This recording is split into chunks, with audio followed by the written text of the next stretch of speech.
Hello మిత్రులారా, అందరికీ నమస్కారం.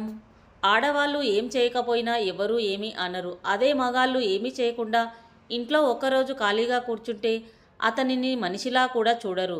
బయట వ్యక్తులు సరే, కానీ ఇంట్లో ఉన్న భార్యాపిల్లలు కూడా లోకువైపోతాడు. కాబట్టి మగజన్మ పుట్టినందుకు ఏదో ఒక పని చేసి చూపించాలి. అది చిన్నదా పెద్దదా అని చూడకుండా చేతికి అందిన అవకాశాలని ఉపయోగించుకోవాలి. మగాడి జీవితంలో ఈ 5 నగ్న సత్యాలు చాలా ముఖ్యమైనవి. వీటిని సక్రమంగా పాటిస్తే నీ ఇంట్లో, నీ సమాజంలో గౌరవంగా జీవిస్తావు. ఒకవేళ పాటించకపోతే బస్టు పట్టిపోతావు.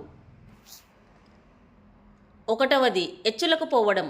మనిషి ఎప్పుడైతే ఎచ్చులకు పోయి ఎవరికోసమో మెప్పులను పొందాలని చూస్తాడో అతని జీవితం సర్వనాశనమే. ఉదాహరణకు, తాను చదివింది 10వ తరగతి, కానీ అతనికి కలెక్టర్ జాబ్ కావాలని కలలు కంటే అది ఎప్పటికీ నెరవేరదు. అందిన అవకాశాలను వినియోగించుకోకుండా ఎచ్చులకు పోయి ఈ చిన్న జాబు నేను చేయాలా, నా టాలెంట్ ఏంటి, నేనేంటి అని అంది వచ్చిన అవకాశాలను చేజార్చుకుంటే జీవితంలో ఇక అవకాశాలే ఉండకపోవచ్చు. కాబట్టి మీరు ఎంత పెద్ద చదువులు చదివినా ముందు వచ్చిన అవకాశాలను సద్వినియోగం చేసుకోండి. అది చేస్తూ తర్వాత వచ్చే అవకాశాలను వినియోగించుకోండి. 2. మెప్పులు పొందడం కోసం. కొందరు ఇతరుల మెప్పులు పొందాలని ఏవేవో చేస్తుంటారు. ఇలాంటి వారిని కొంచెం పొగిడినా ఆకాశంలో కూర్చుంటారు. ఖరీదైన బట్టలు వేస్తేనే అందరూ గౌరవిస్తారు, కార్లు బంగ్లాలు ఉంటేనే మర్యాద ఇస్తారు అని ఎవరి కోసమో నీకున్న డబ్బులు మొత్తం ఖర్చు చేసి ఆడంబరాలకు పోతే ఉన్నవన్నీ ఖర్చయిపోయి దివాలా తీయాల్సిందే. నీ ముందు పొగుడుతారు, నీ వెనక తిడతారు. వీని బిల్డప్లు అని నోటికి ఎంత వస్తే అంత మాట్లాడుతుంటారు. ఇతరులు పొగుడుతారని అప్పులు చేసి మరీ స్టేటస్ చూయించుకుంటుంటారు కొందరు. మెప్పులకు పోతే తిప్పలు తప్పవు, జాగ్రత్త.